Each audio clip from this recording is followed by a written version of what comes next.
Also, guten Morgen. Ja, wir haben gestern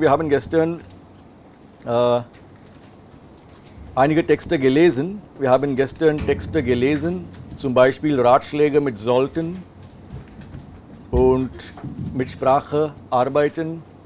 Welche Berufe haben wir gesehen gestern? Welche Berufe haben mit Sprache zu tun? Logopädin und Dolmetscher, Übersetzer, Dolmetscher, Logopädin. Andere Berufe? Lehrer, Drehbuch schreiben, Dichter, Schriftsteller, Autor, Schriftsteller, Journalist.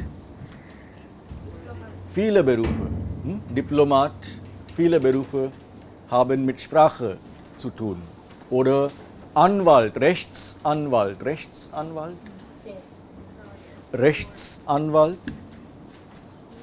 Was ist ein Rechtsanwalt?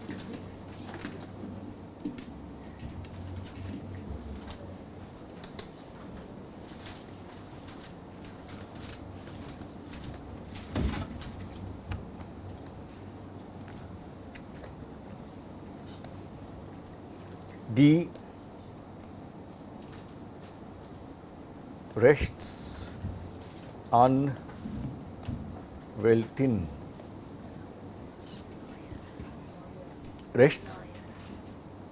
Lawyer, ja, bitte nehmen Sie das Mikrofon. Rechtsanwalt. Prosecutor. Lawyer. Yeah. Lawyer. Rechtsanwalt ist Lawyer. Okay. Und wir haben gelernt, wenn wir jemandem einen Rat geben wollen oder Ratschlag geben wollen, wenn wir jemandem einen Rat geben wollen, dann benutzen wir sollte. Es ist besser, es ist höflicher. Höflich? Ja? Höflich, polite, unhöflich. Höflich, unhöflich.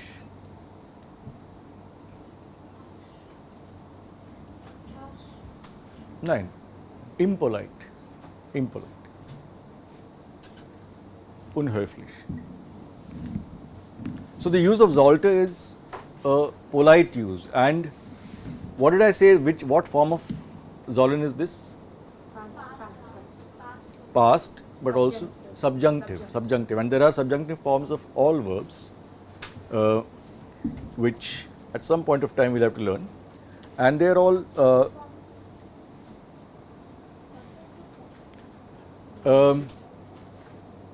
something that expresses possibility, something that expresses what was it that you said yesterday?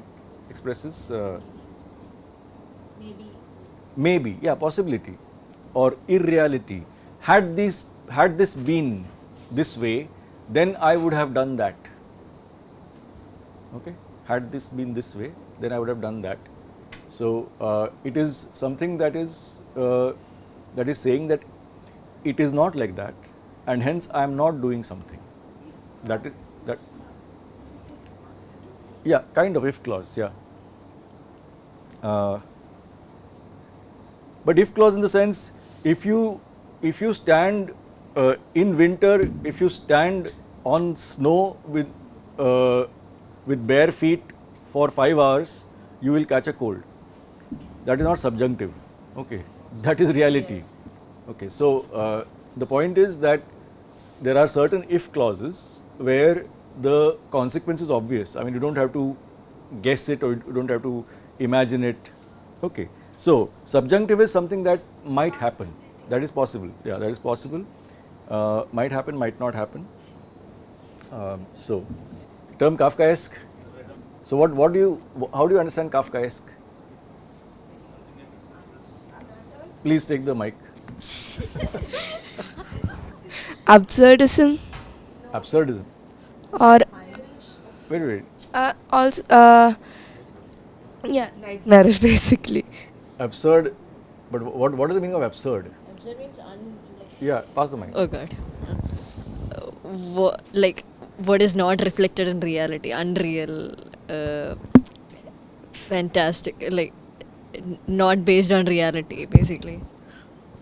Not based on reality is Like absurd. not exactly like something. Something that doesn't seem to go with what we expect to happen. Surprising, I don't know. Oh, I was saying that it relates to nightmarish circumstances, like in Metamorphosis, he transforms into an insect, and it's oppressive. Okay. I was just saying absurdism is irrational, as in it wouldn't happen here normally. Irrational in the sense, A man wouldn't turn into an insect. really, I mean, generally we assume so. we assume so. Yeah. So irrational based on the rationality we accept. Yes. So the rationality that we accept, if something doesn't fit in with that rationality, you can call it absurd. Okay, and the absurd is of course a very major element in world literature. I mean, there are legions of writers who basically write the absurd. Kafka is of course one of the masters of the absurd, is called. But other people also. I mean, I don't know whether you must have done Camus also. Albert Camus is also master of the absurd. And in fact, the philosophy of the absurd is Camus' The Myth of Sisyphus. Yes, the Myth of Sisyphus. The statement of the philosophy of the absurd is the Myth of Sisyphus. So good that you know Kafka and Kafkaesque. In order to understand what the subjunctive is, there is a very small text of Kafka. Kafka wrote many fragments as well, and I don't know whether you know that he had a very strange wish. He wanted to burn up his writings. Please. He wanted to burn up his writing after he was dead and gone. He didn't want it to be published or Not something. after he is dead and gone. How will he burn up his No, writing? no, no, no. He wanted the writing to be burnt after he was dead. Yeah, so he published very little in his lifetime. In his lifetime, he published very little. Und nach seinem Tod wollte Franz Kafka wollte, dass sein Freund hieß Max Brod. Sein Freund, sein sehr, sehr enger Freund, sehr enger Freund, sehr very close friend, Max Brod. Franz Kafka hat sein ganzes Schreiben Max Brod überlassen. Überlassen.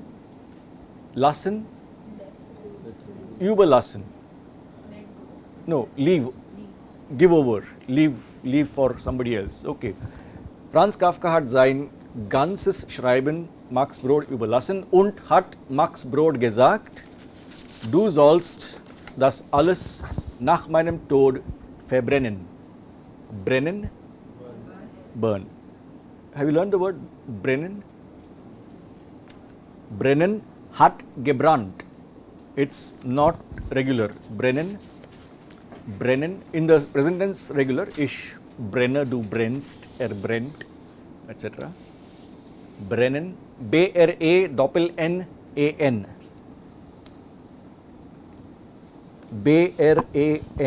B-R-A-N-N-A-N. Es ist nicht regelmäßig. Brennen hat gebrannt.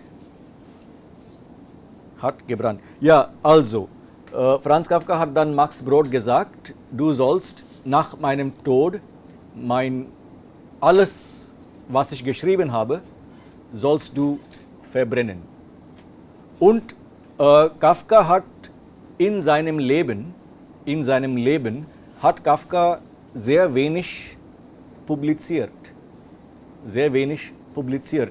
Nur einige Kurzgeschichten, nur einige Kurzgeschichte, Short Stories und so. Und also er hat 3 große Romane geschrieben. Er hat 3 große Romane geschrieben. Einmal Amerika oder der Verschollene, The Lost One, der Verschollene. Zweitens der Prozess oder The Trial, der Prozess. Und drittens das Schloss oder Castle, das Schloss. Ja, aber diese Romane hatte er nicht publiziert. Ja, das hat alles nach Kafkas Tod hat Max Brod, sein Freund, hat das publiziert. Ja, okay. Also das Interessante, was ist interessant ist, Kafka selbst hat das nicht verbrannt. Kafka selbst hat das nicht verbrannt. Aber, what does it mean? No, not burn it. He didn't publish also, that's also true. Very little got published. Ja, er hat das nicht selbst gebrannt oder verbrannt. Er hat Max Brod gesagt, du sollst das machen, ich nicht. Und Max Brod, war das ethisch korrekt, was Max Brod gemacht hat? Ja? War das ethisch korrekt? Ist eine Frage. Was denken Sie? Das ist korrekt. Warum? Er hat, we have done the verb versprechen, right? Versprechen. Versprechen? To promise. Ja, er hat seinem Freund versprochen, dass er seine Bücher verbrennen würde. Aber er hat das nicht gemacht. Ist das richtig oder falsch? Ja, warum ist das richtig, Swaminathan? Mikrofon. Das ist gut für den Welt oder Für die Welt. Die Welt. Gut. Für die Welt des Lesers. Für die Leser. Wir lesen Bücher, wir sind alle Leser. Und für die Leser, für die Welt ist das gut, aber das Werk ist absurd. Das Werk. It's still literature though. Ja, das ist eine große Frage. Das ist eine große Frage. Und kennen Sie den Namen Milan Kundera? Was kennen Sie von Kundera? Unbearable Lightness of Being, yeah. But Kundera also has a book called Testaments Betrayed. So one of the things is the Kafka's testament, which he made to Max Brod. Max Brod betrayed the testament actually, and whether it was for the good of the world or for the bad of the world, we don't know. Okay, but of course Swaminathan says it was for the good of the world because all of us now get to read Kafka. Yeah, we might not have had the Nazis had their way, we might not have gotten to read anything, okay, because they were burning everything that they came across. So, ja, also das ist sehr interessant und es gibt, also Kafka hat sehr viele kleine Stücke geschrieben. Er hat sehr oft hat er etwas angefangen zu schreiben und dann konnte er das nicht weiterführen. Weiterführen? To continue. Er konnte das nicht weiterführen und er hat das aufgegeben. Aufgeben? Give up. Er hat das aufgegeben. Und es gibt sehr viele Fragmente. In dem ganzen Werk von Franz Kafka gibt es sehr viele Fragmente. Aber einige Fragmente sind so schön, es ist vielleicht nicht mehr als eine halbe Seite. Eine halbe Seite nur, ein Fragment. Aber das ist eine Geschichte. Es ist so schön, das ist eine Geschichte. Ja? Vielleicht nur eine Seite, aber das ist eine Geschichte. Also, bitte suchen Sie im Internet ein ganz kleines Fragment von Franz Kafka mit dem Titel Auf der Galerie. Auf der Galerie. Auf, A-U-F, der Galerie. G-A-L-G-A-L-E-R-E-R-I-E. Auf der Galerie. Auf der Galerie das sind nur 2 Absätze. Absatz? Paragraph. Das sind nur 2 Paragraphen, 2 Absätze. Paragraph oder Absatz 1 ist subjunctive. Absatz 2 ist, what is the normal speech that what we speak, in which is the mood? We were talking about moods actually, subjunctive mood, but this is what we normally say, what is supposed to express reality. It's indicative. Okay, the indicative. So, Absatz 1 ist Konjunktiv, Absatz 2 ist Indikativ. Bitte lesen Sie den Text. Es ist nur eine halbe Seite. Nur eine halbe Seite, 2 Absätze. Und das ist schon eine sehr, sehr berühmt,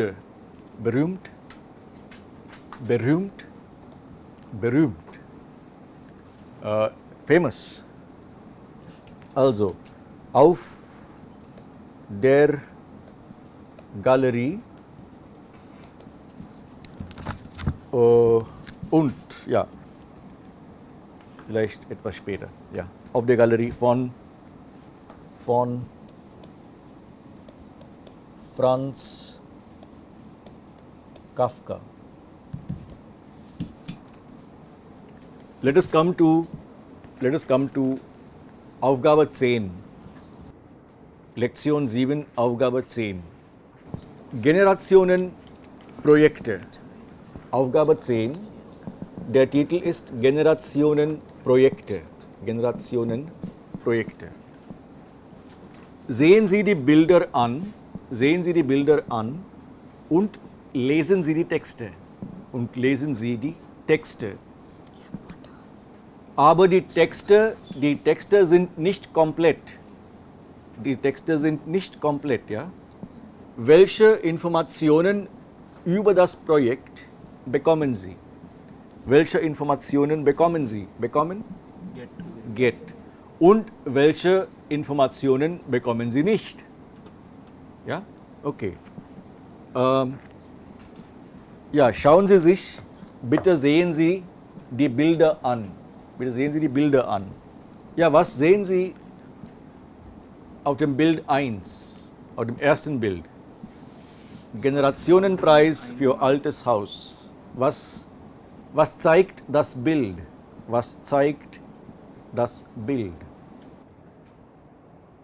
Ja, was sehen wir auf Bild 1?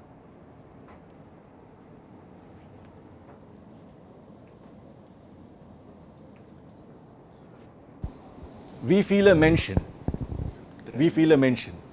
In das Bild sind 2 Frauen und ein Mann. 3 Frauen. 3 Frauen. 3 Frauen? Okay, I don't know.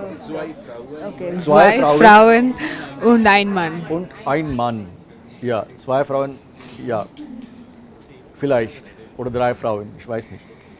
Ja, und wo sind sie? Wo sind die Leute? Was machen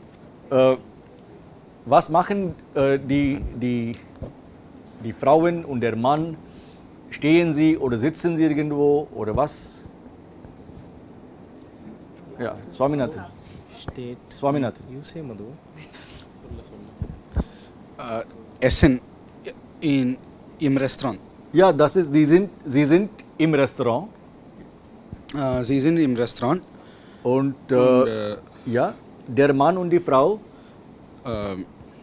Die stehen oder sitzen? Sitzen. Sitzen. Wo? Im Restaurant. At the table. What is at the table? Auf dem Tisch. Auf dem Tisch. Auf dem Tisch ist das Essen. Okay. Am Tisch. Am Tisch. Ja, also. Der Mann und die Frau sitzen am Tisch. Sie sind im Restaurant. Und was noch? Ja, also wir sehen auf dem Bild, sehen wir 3 Menschen, 2 Frauen. Wir sehen 2 Frauen und einen Mann. Der Mann, den Mann. Wir sehen einen Mann. Eine junge Frau und der Mann sitzen am Tisch und essen etwas. Die ältere Frau, alt, älter.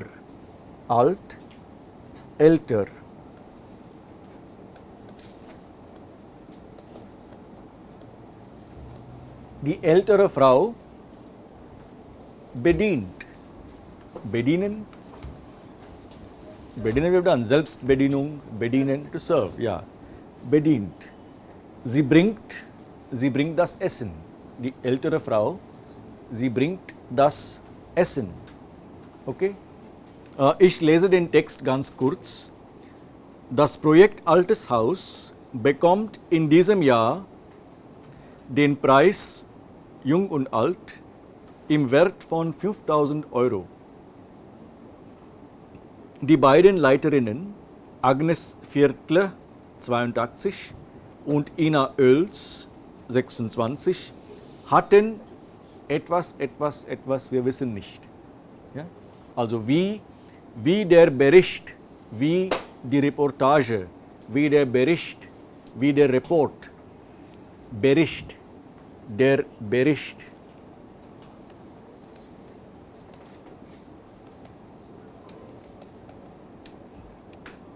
Der Report. Wie der Bericht weitergeht, das wissen wir nicht. Okay, aber wir haben dann ein zweites Bild. Marmeladen wie von Oma. Was sehen Sie auf diesem Bild?